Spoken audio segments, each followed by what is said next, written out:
Is it Jason? How you doing? Hi. Hi. How you doing? I'm good. I'm actually from Oregon, so it's only like one here. But So we have I think one it's caller actually from good that Oregon. Huh? Sorry, go ahead. I think it's actually good that I called because then I can listen because I'm actually not from the area, so I can't watch it on TV. Yeah. Right? Since you guys seem to be talking about that, like, do you want me to, like, I could, like, spend a little bit more time and actually talk about something that relates to that, because, like, or I could just Well, I get think what I we'd wanted prefer to if you just ask a question, we answer it, and we go on. Oh, okay, well, How does that sound? I guess that's good.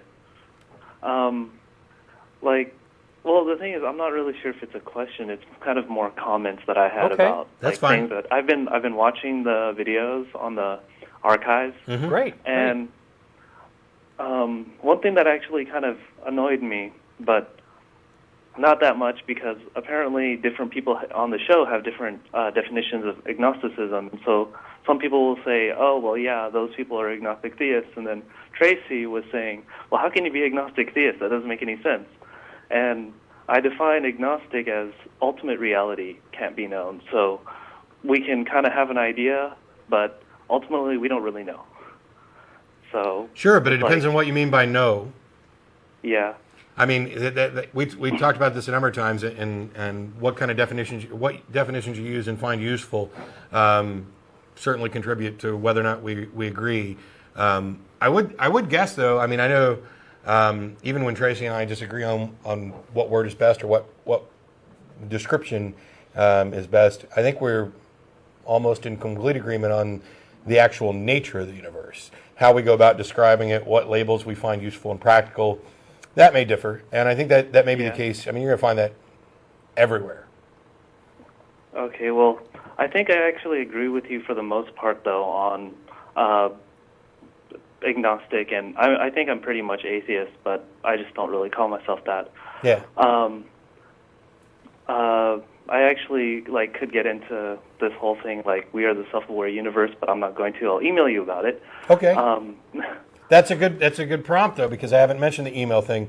In addition to the frequently asked questions portion of the webpage, if you don't get through on the phone today or you don't want to, you can email tv@atheist-community.org. That goes to myself, the co-host, some of the people behind the scenes. So thank you for bringing that up, and please continue.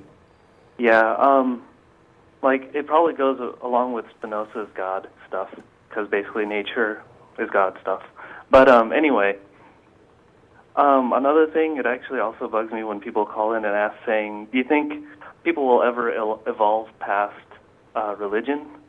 And I'm sitting here because I kind of understand how evolution works pretty well, so it's like, I just want to be able to say that no, evolution will not, as long as there are people that are prone to believe in religions still reproducing.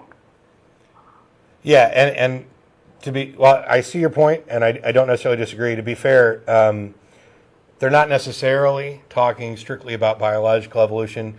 They may have been talking about it in a more metaphorical sense about the evolution of memes and ideas.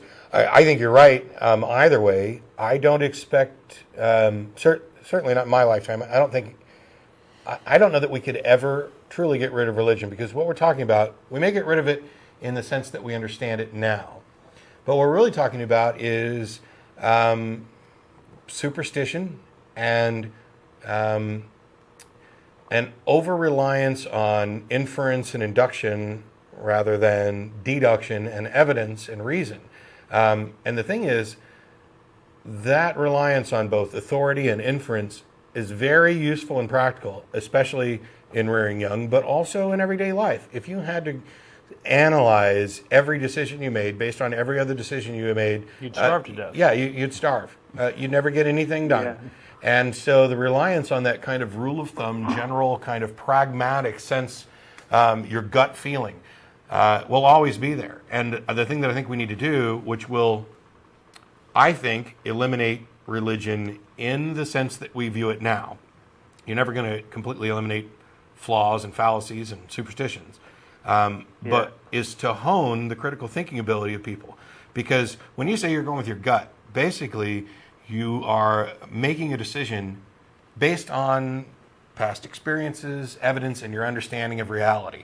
And if we can fine-tune people's ability to analyze situations critically, to consider evidence that more accurately reflects reality as it actually is, then that builds their gut instinct to the point where it's more reliable.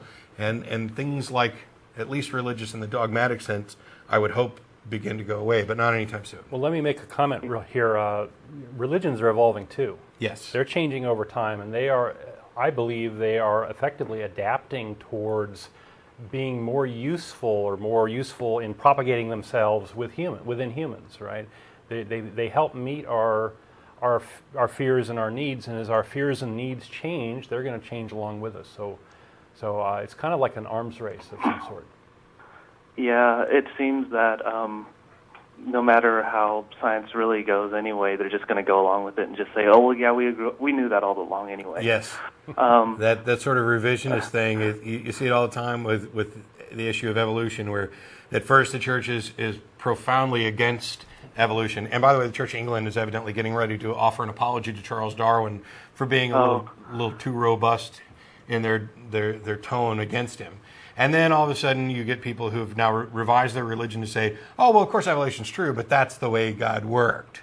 That's what this passage that we used to interpret literally is actually just kind of, metaphor. But. Yeah. Yeah, it's a great example of it changing, right? This talking about the evolution of religions actually comes to my other point that I wanted to say about how I don't know how much people ask, like, maybe how did religion come about through evolution?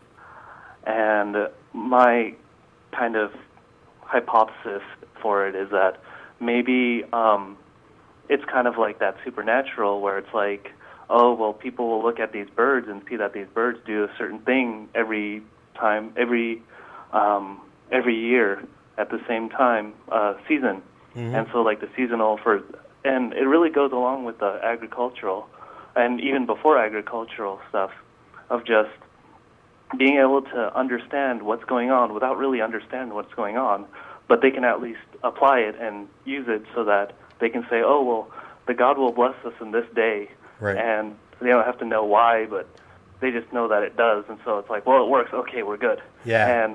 And the other thing is, it really is a very quick way to get people to just say, oh, well, God says so, I guess I better follow along. Okay, I'll be nice to you. It's a shortcut. Religion is generally a shortcut to get people to take actions without having to provide justifications. It's a shortcut to get people to accept things without doing any thinking.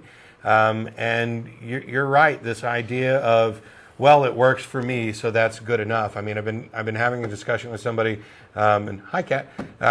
I've enjoyed it immensely, and we're talking about this in a whole bunch of different areas, and I don't want to go into all of it now, but the basic premise is I have to make decisions for the most part based on my experience. And my point is that, as I mentioned before, we need to hone our experiences and our ability to make those decisions. But the fact of the matter is, at some point or another, it's worked for me every time, and that may be good enough evidence. And that sort of biased, basis for making decisions is, I think, part of the problem is that people see or think they see or experience some phenomenon. And then because they don't know what the actual cause of the phenomenon is, they attribute a cause. It makes sense. Then the next time they see this similar phenomena, they attribute the same cause because it seems to make sense. And they've never actually established any causal link between these, but the more times they see this phenomenon, and the more times they continue to attribute it to a source, they have essentially conditioned themselves, and for lack of a better word, brainwashed themselves into linking these two things without ever demonstrating any link. Yeah, and then so you get a bunch of these faith healers that do these magic tricks and say, oh, look, I removed the cancer. Yeah. See, look, it's this little piece of dangly meat stuff. There's a lot of fraud there if you dig around a little bit. A lot of crazy stuff, including one-eyed blindfolded drivers. But we got full lines, and I know Don's got some stuff to get through. I want to thank you for the call, Jason. We're going to move on to some of the other folks that are working. I just want to leave with one comment. Sure. There are three kinds of lies. Okay. Lies, damned lies, and creationism. Thanks, Jason. Appreciate it.